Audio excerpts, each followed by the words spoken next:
오늘 함께 나누고자 하는 내용은 요즘 저희들이 로마서를 통해서 상고하고 있는 그 내용과 연관이 되어 있습니다. 그러니까 지금 로마서 공부하는 것을 좀 더 보충하고 또 오늘 공부하는 내용도 많이 있을 것 같습니다. 그런 의미에서 오늘 함께 나눌 주제는 육적 몸을 벗는 성화. 좀 제목이 어렵죠? 그렇지만 여기 계신 분들은 다 쉽게 되어 있으리라 생각합니다. 오늘 이 본문은 골로새서 2장 11절로 12절이 되겠습니다. 제가 읽겠습니다. 또 그 안에서 너희가 손으로 하지 아니한 할례를 받았으니 곧 육적 몸을 벗는 것이요 그리스도의 할례니라.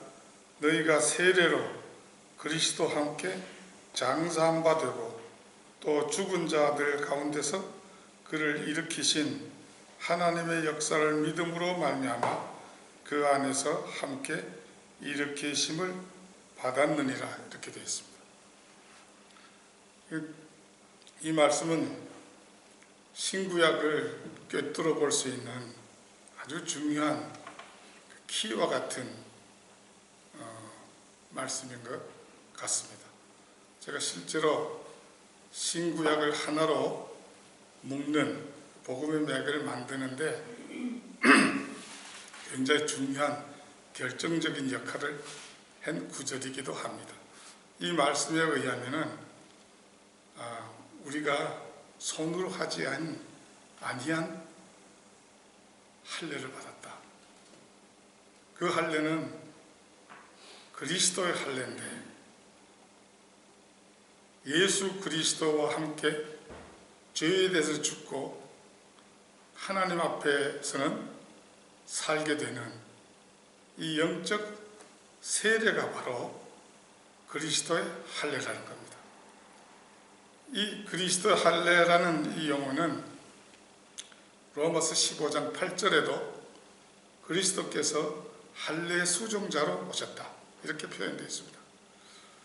그래서 예수 그리스도가 오셔서 대속을 이루시고 그 대속에 근거해서 우리에게 베풀어 주신 이 세례가 결국 그 언약에서 얘기하고 있는 그 언약의 조건을 이루는 바로 그 마음의 할례의 완성편이라는 겁니다.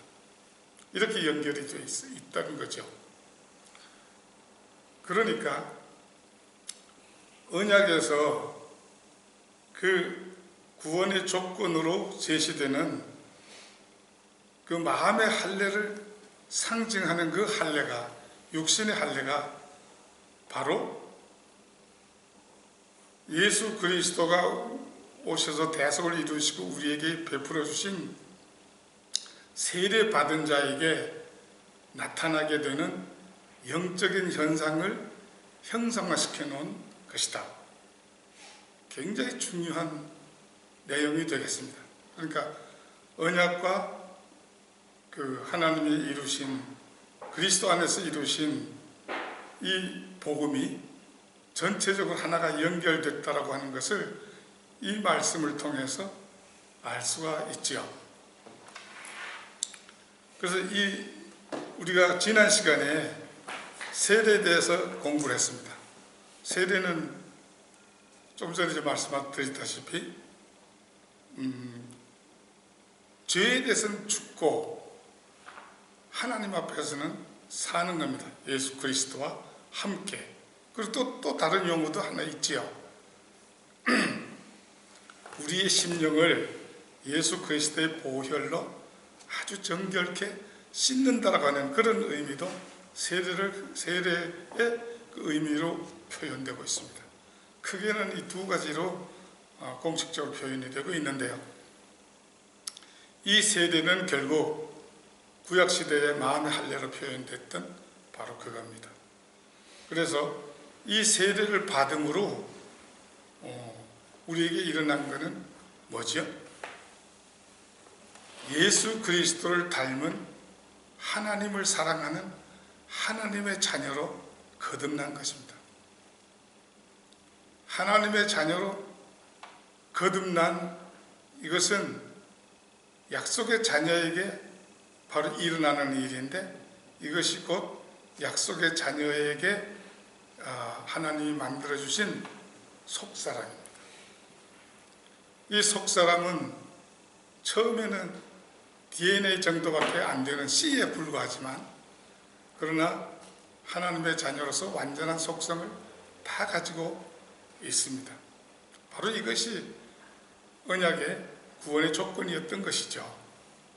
근데 이 속사람은 하나님의 법대로 살고 싶어 하는 그런 본성을 가졌죠.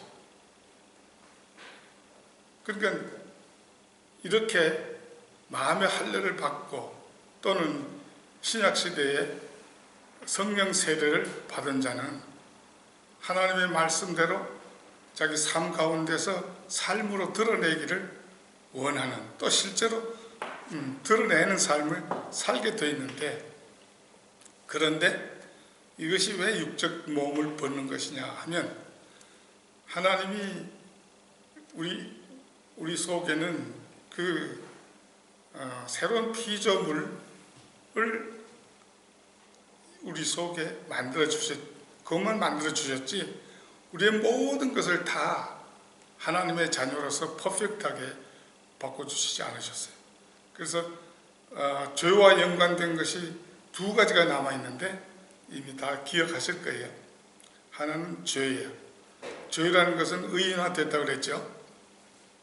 죄를 짓고자 하는 죄의 본성입니다. 이 본성은 단순한 본성 정도가 아니고 이 영적인 이 악령과도 연관이 되어 있는 실제적인 인격적인 존재로 볼 수가 있어요.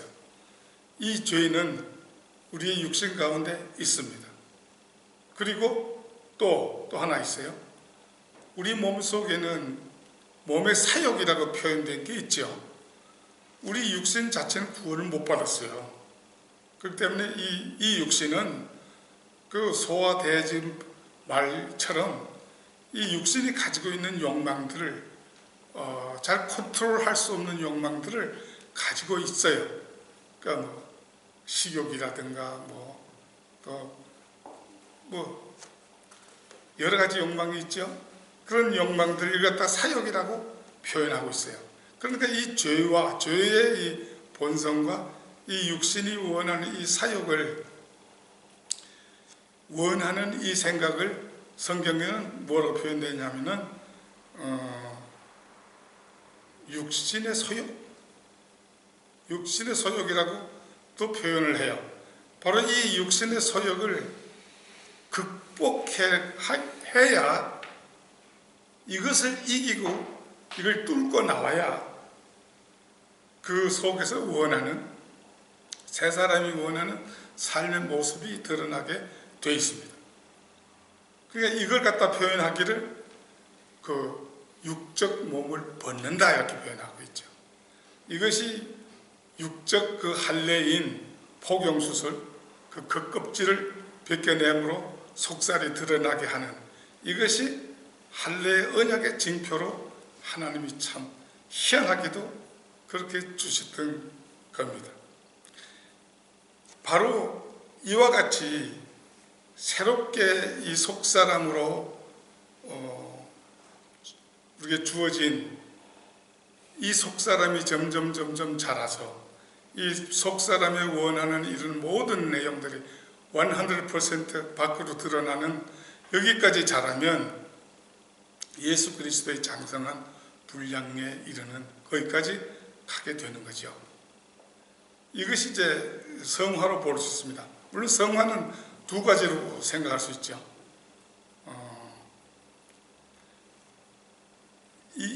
이것이 성화인데, 그럼 어떻게 이 성화를 하느냐, 이거 좀 생각해야겠어요.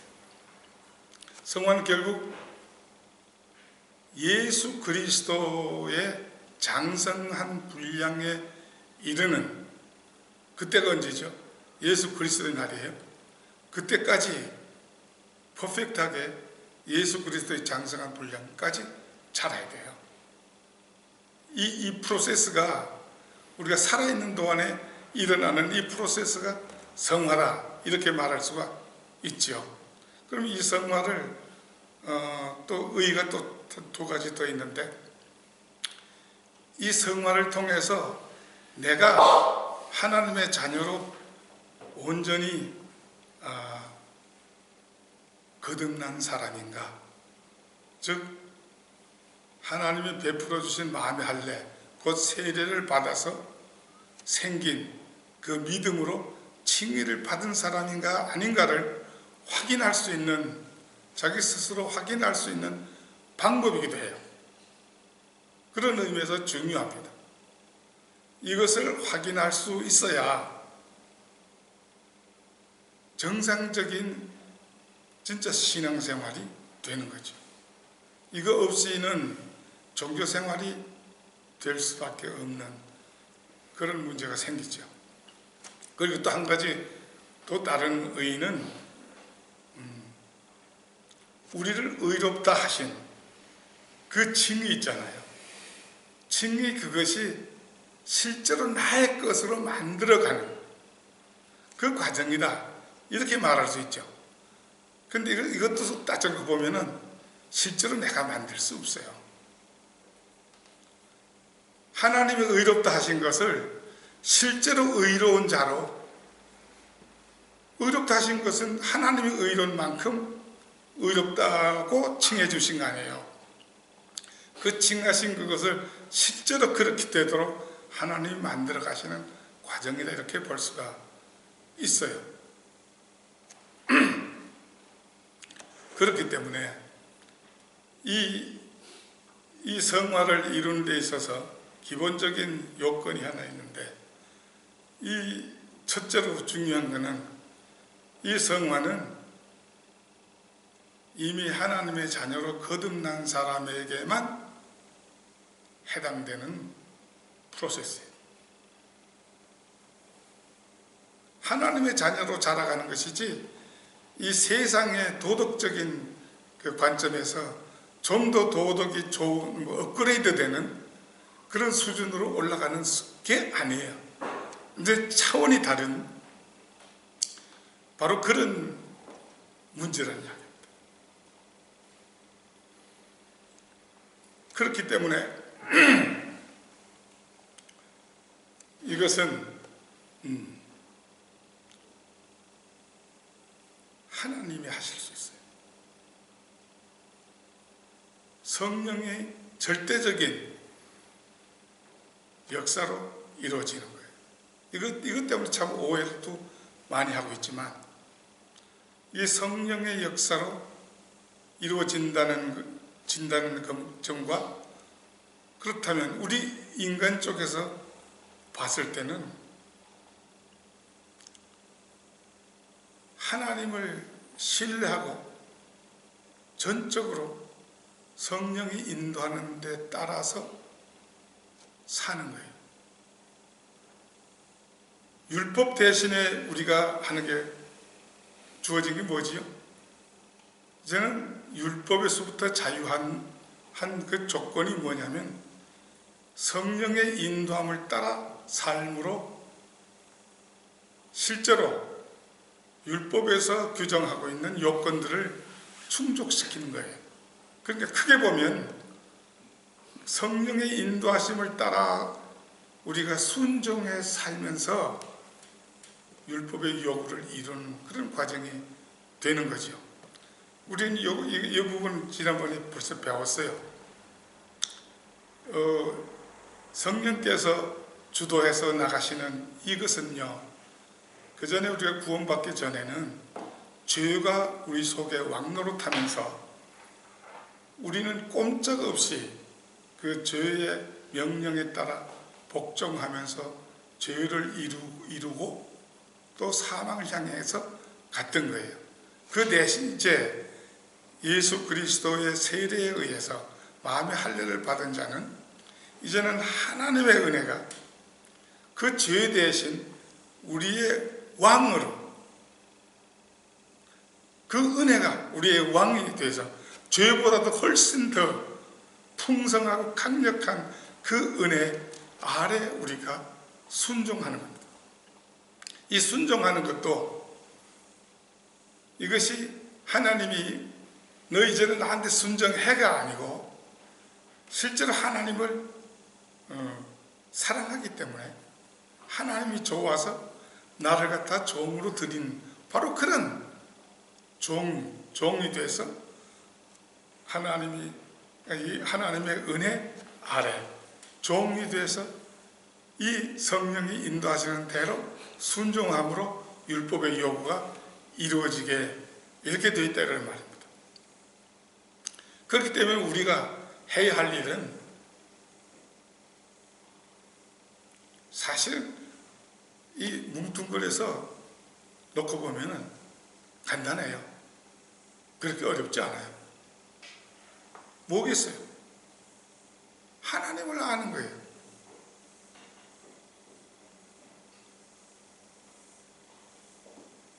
전능하신 그 참 하나님과 그 하나님이 보내신 그리스도를 제대로 아는 거예요. 그걸 안다는 건 뭐예요? 결국 하나님 나라와 하나님이 우리를 위해서 이미 만들어 놓으시고 앞으로 행하실 하나님의 구원에 대해서 아는 거예요. 여기서 중요한 것은 정확하게 아는 거예요. 잘못 알면은 이거는 하나님을 제대로 신뢰할 수가 없어요. 예를 들면 기복신앙도 있고 뭐 직통계시니 뭐 이런 그런 얘기들도 있고 하는데, 그러나 중요한 것은 하나님을 제대로 아는 거예요. 즉 복음을 제대로 아는 거예요. 교리를 제대로 알고 하나님을 신뢰할 만해야 돼요. 하나님을 정말로 신뢰한다. 이 신뢰한다는 건 무슨 의미까지 있다고 그랬죠? 로마서 4장에 주 예수를 믿으면 구원을 얻는다 그래. 얻으면 너들 내가 나의 자녀로 만들어 주겠다, 천국의 상속자가 되게 해주시겠다라고 약속한 이 하나님의 약속을 능히 이룰 줄을 아는, 그것까지도 믿는 그 믿음이에요.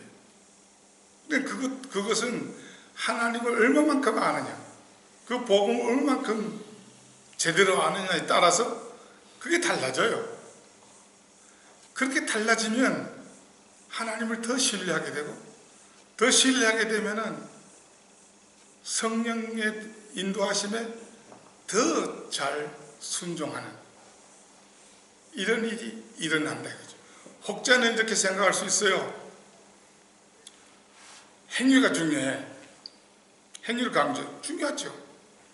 근데 하나님을 제대로 알지 못하고 하나님을 좋아하지 않고 신뢰하지 못하고 이런 상태에서 구원받기 위해서 이 일을 해, 이거 해, 저것도 해야 되고 이 성경에 나와 있는 조목조목들을 갖다 다 행하라고 하는 것을 강조하는 사람들이 있어요. 절대로 할 수가 없어요. 그것은 우리 인간의 힘으로 될 수 있는 것이 아니에요. 우리가 자원해서 우리가 할 수 있는 것은 하나님을 신뢰하고 내 몸을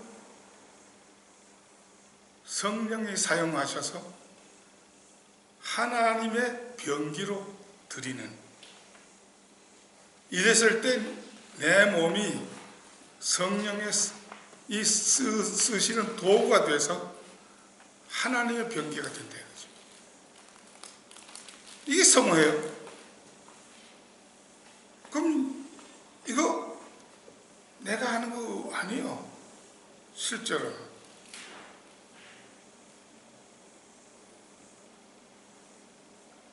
여기는 요약을 이렇게 할 수 있어요. 하나님만 제대로 알고 이것만 하면은, 물론 알기 위해서는 뭐 성경 공부도 하고 묵상도 하고 하면서 기도도 하고 또 말씀 따라서 하는 그런 인도하심을 받아서 순종하는 이런 걸 통해서 성령의 역사하심 이런 걸 통해서 알아가겠죠. 그렇죠? 이런 것이 있어야 되는 거예요. 이것을 우리가 배운 내용 중에서 몇 가지 확인해 보면은 하나는 말씀드렸죠.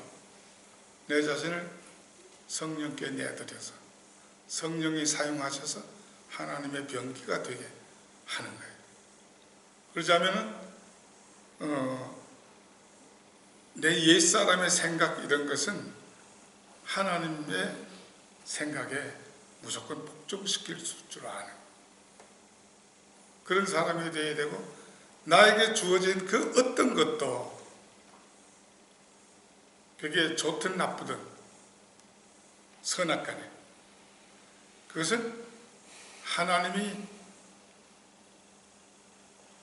나를 하나님의 자녀로 성장시켜 나가는데 필요하고 좋은 것이다 라고 우리는 받아들이고 거기서 성장하겠다라는 그런 각오를 가지고 있어야 돼요. 그리고 또 하나는 오늘 이제 7장에서 이제 공부할 내용 중에 하나인데, 우리 속에 있는 죄 있잖아요. 죄. 그리고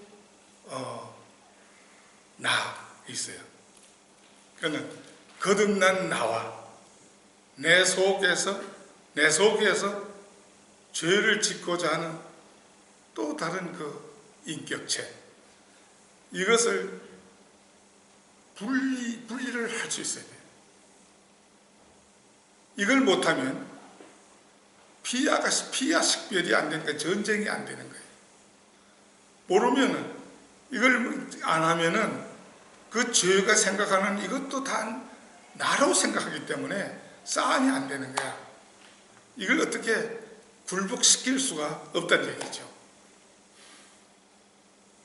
그래서 우리는 이미 죄에 대해서는 죽고 하나님께 대해서는 산 자라는 것을 우리는 인식을 할 수 있어야 돼요.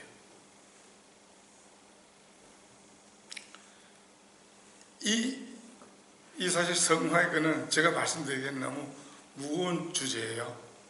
근데 이 주제를 또 제가 말씀드리는 이 내용을 확인해 줄 수 있는 내용이 구약에 하나 있는 것을 발견했어요. 그게 어딘고 하니 여호수아 전체예요. 하나님이 이스라엘을 출애굽시켜서 40년 동안 광야의 연단을 거친 다음에, 그리고 하나님이 약속하신 이제 가나안 땅에 정착시키기 위한 해서 그 정복 전쟁을 하게 되죠. 그런데 이 전쟁, 이것이 하나님이 단순히 이스라엘 백성들을 위해서 그 정착시키는 그 전쟁 과정과 그 이후에 그 가나안 족속들과의 그 끊임없는 그 전쟁, 이런 것을 성경에 기록했을까요? 그렇게 생각 안 합니다. 이스라엘을 통해서 기록한 구약은 영적인 내용은 전부 우리의 구원과 연관이 될 수밖에 없습니다. 그 내용을 누가 한번 읽어보실랍니까? 그 사사기 2장 21절에서 23절. 나도 여호와가 죽을 때에 남겨둔 이방 민족들을 다시는 그들 앞에서 하나도 쫓아내지 아니하리니, 이는 이스라엘이 그들의 조상들이 지킨 것 같이 나 여호와의 도를 지켜 행하나 아니하나 그들을 시험하려 함이라 하시니라. 여호와께서 그 이방 민족들을 머물러 두사 그들을 속히 쫓아내지 아니하셨으며 여호와의 손에 넘겨주지 아니하셨더라. 예. 이 말씀이요. 이 말씀이 무엇을 뜻하는 거 아니? 하나님이 가나안 족속들을 다 내쫓지 않으셨어요. 여호수아가 죽을 때까지, 그때까지 내쫓고 그 점령한, 거기서 선이 그어지고, 그때 이후 다른 족속들을 이렇게 이스라엘화 시키지 못했어요. 안 했어요. 더 이상 허락 안 했어요. 하나님이 일부러 안 하신 거야. 남겨놓은 거예요. 남겨놓은 이유가 뭐라고요? 이스라엘 백성들이 하나님이 제시한 그 율법대로 그대로 준행하나 안 하나 보겠다. 이게 뭘까요? 그 이스라엘 백성들 해서 그런 게 아니라고. 이거는 하나님이 예수 믿고 구원받은 자를 하나님의 자녀로 만드실 때 우리 속에 새 사람을 만드시면서 그 외에 다른 죄라든가 또 몸의 사욕이라든가 이런 걸 다 없애지 않았어요. 왜 그렇겠어요? 바로 그걸 통해서 하나님의 자녀로 그 성장해 가는 뭐라 그래야 돼? 뭐라 그러죠? 그 훈련용으로 일부러 남겨놓으신 거예요. 하나님 말씀대로 그걸 극복하고 그 새로운 본성대로 살도록 절대로 이 육신이 죽을 때까지는 안 쫓아내요. 바로 그 이스라엘의 그 가나안 땅, 가나안 족속들을 남겨놓은 것처럼 안 하시거든요. 바로 그런 의미를 가지고 있어요. 그리고 이 가나안 족속들을 이제 그 전쟁할 때 그 과정도 보면은 결국은 우리의 그 성화 내용에서 적용해야 할 영적인 의미가 들어있다고 생각해요. 예를 들면요, 그 요단강을 건너간 후에 제일 먼저 한 일이 뭐지요?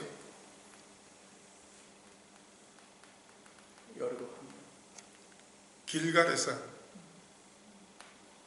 할례를 받았어요. 왜냐하면 광야 40년 동안 오는 동안에 할례 받은 사람이 한 사람도 안 받았어요. 할례는 그 애굽에 있을 때 받고 나머지 다 죽었어요. 할례 받은 사람들은. 그래서 다시 그 가나안을 들어갈 때는 할례 받은 사람이 하나도 없어. 그래서 거기서 100% 다시 할례를 받게 했어요. 그 길갈이고, 그리고 그다음 그 여리고 앞 그 광장에서 오순절 절기를 지켰어요. 아니 유월절 절기를 지냈어요. 이게 굉장히 의미가 있지 않습니까? 할례를 받은 사람이 들어가는 거예요. 할례 받아 결국 그 유월절, 이것은 구원을 상징하잖아요. 예수 그리스도 위에서 구원을 받은 자가 결국 그 땅에 점령해서 살게 됐다는 겁니다. 근데 그래서 두 개 전장이 예를 들 수가 있는데, 여리고성과 아이성역이죠. 여리고성에서는 정말 난공불락의 그 강한 그 성을 아무것도 한 것 없이 하나님이 하라는 대로 하루에 한 바퀴씩 돌면서 양각낙파를 불고 6일을 그러다가 마지막 날은 7바퀴 돌면서 큰 소리를 외쳤을 때 무너졌잖아요. 전혀 한 일이 없어요. 그래서 그걸 접수했고, 또 아이성에는 그 조그만 그 성인인데 그 성인이 얕보고 그 뭐 다 갈 필요 있냐? 한 3,000명 정도만 올려보내서 치자고. 그렇게 했다가 완전히 박살났죠. 그리고 여리고성 그 할 때도 또 죄를 전 그 죄가 드러나서 아간 그 유명한, 그래서 박살났어요. 그래서 그 두 전쟁을 통해서 한 연관되어 있는 내용들을 보면은 그 전쟁은 그 이스라엘 백성이 한 전쟁이 아니에요. 하나님 하셨어요.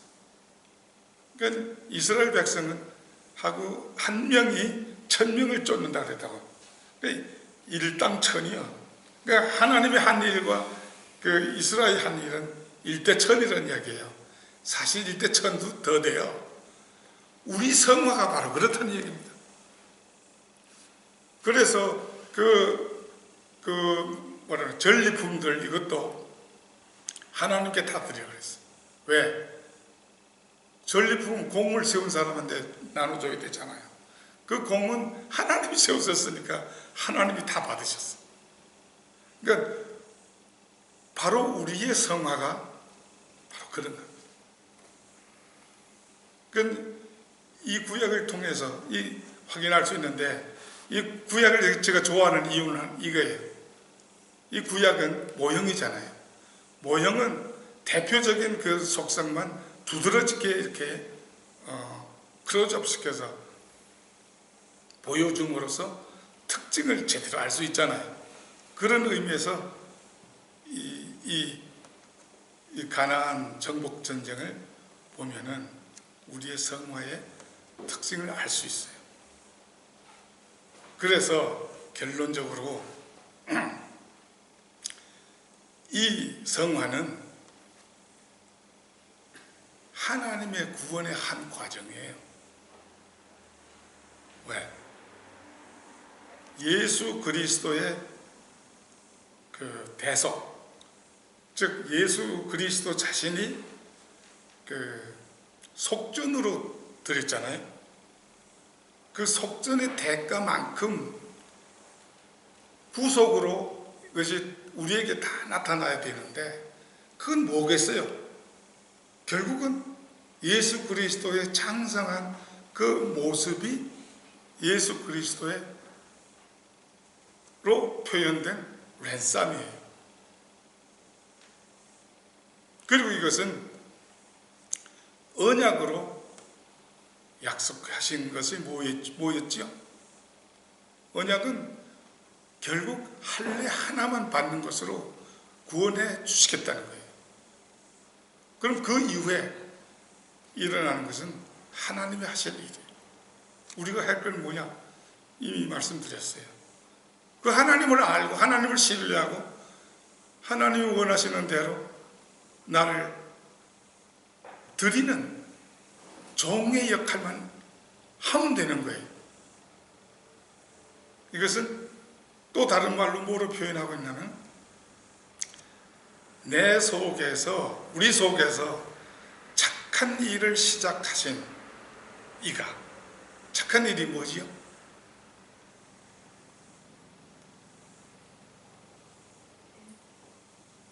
세례, 만약, 이걸 하나님이 하셨어요. 이걸로 하나님의 구원의 시작이 그때부터 됐어요. 이 시작하신 이 하나님이 그리스도의 예수의 날까지 이루실 거예요. 이것이 약속이에요. 이것이 하나님의 구원을 전체적으로 이렇게 말씀드릴 수 있는 그런 내용이 되겠습니다. 이게 성화이기 때문에 제가 뭐 그 성화에 샘플이 될 수는 없어요. 그건 감이 안 되고, 제가 이해한 것을 감히 좀 정리해 드렸습니다.